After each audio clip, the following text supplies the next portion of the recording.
Mr. Speaker, it's a great honour to stand in this House of Commons, as always, and represent the people of Timmins-James Bay.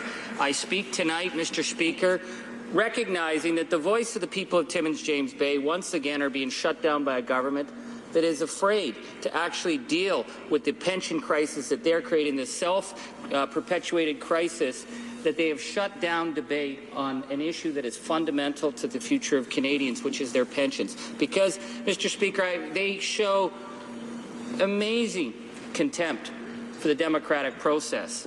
But I think with this pension issue, they really want to get it off the table as fast as possible, because when people look at this so-called pension plan, the average Canadian knows this is a scam, and it's not going to fly. Mr. Speaker, pensions was the first thing I learned about politics, because my granny Angus lived in the little room upstairs in our townhouse, and she was a mining widow, and every month when that Canada pension check came in, she came downstairs and she held that check, and you know what she used to say? She used to say, the NDP fought for this.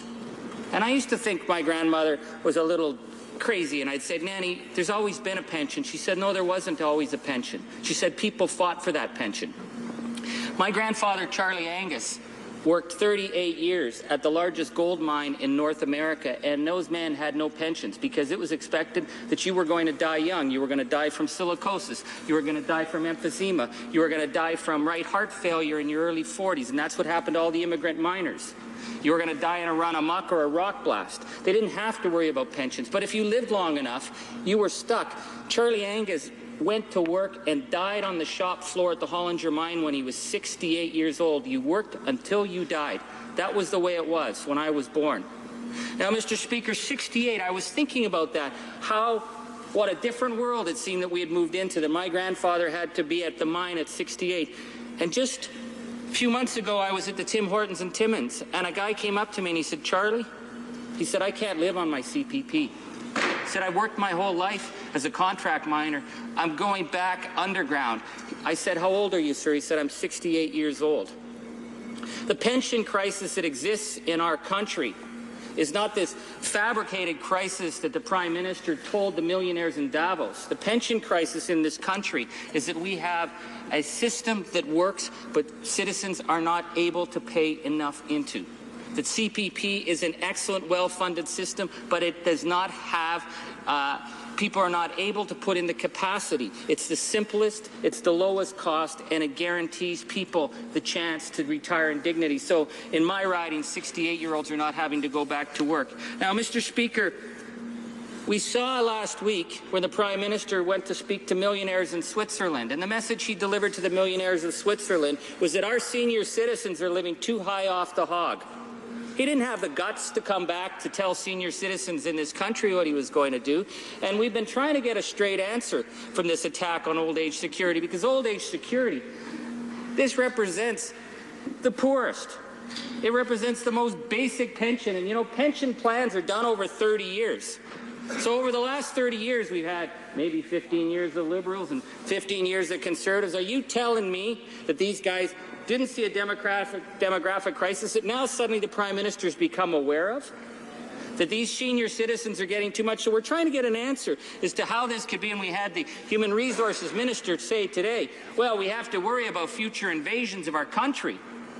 Is this conspiracy stuff? It's been 150 years since the Fenians came over the border in Buffalo and fired off a few muskets. Are we saying that our senior citizens should not be getting old age security because the Human Resources Minister is worried about future invasions? We had the Prime Minister, of course, who's floated the trial balloon, who's now gone to ground. He sends out my favorite conspiracy theorist, the Ron Paul guy, who's his parliamentary secretary, who told us today, and I was thinking, is this crackpot, bizarre republicanism, or is this just normal course for the Conservatives? He said that one of the companies that is behind the Keystone development has money in pensions. So if we increase pensions, it's going to cost them money. So then that's another attack by the NDP on the Keystone pipeline. And I'm thinking, is this man anywhere close to reality, or has he just always lived? I don't think he's ever had a real job, so he's always lived within this Conservative attack bubble. But my people back home do have real jobs. And when I hear these Conservative backbenchers say, well, you know, the problem with RSPs is people have unused capacity. Unused capacity, Mr. Speaker. I was a contract worker. I raised 3 children on various jobs. We never were able to save at the end of the year enough RRSPs so that we had our capacity taken up. Because when you go from contract to contract, as pretty much everybody I know in my generation, when you fall between those contracts, there goes your savings. That's the reality of, and I'm now 50 years old, Mr. Speaker. I'm almost there, not quite yet, but you can see from my gray hair that I'm aging. So I'm older than a lot of the demographic. And in my generation, people have not paid into a pension plan. They've been trying to save in RSPs. So now they're being told, well, listen, we're going to change the name of the RSP, but the best thing is the employer might contribute. It's not that the employer will contribute, we'll just change the name. If the RSPs worked, it would be sufficient, and they haven't worked. And I'll ask, Mr. Speaker, if any of my colleagues, I'm sure they have friends who have private sector savings, just like many of my friends, who lost 40% of the value of those private sector savings in 2008 when the recession hit. And we're seeing that we're going into possibly years of negative real growth. And we're being told to tell our people to stick more money into the RSP system and it'll deal with it.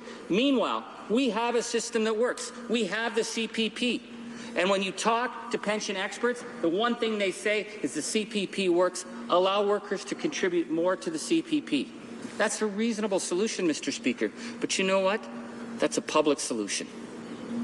And this government does not believe in the things that have made this country work, which is that when we put our resources together and we create a public pension plan, it's sustainable. It's doable. It can protect Canadians. CPP has been there for 40 years to help Canadians, Mr. Speaker.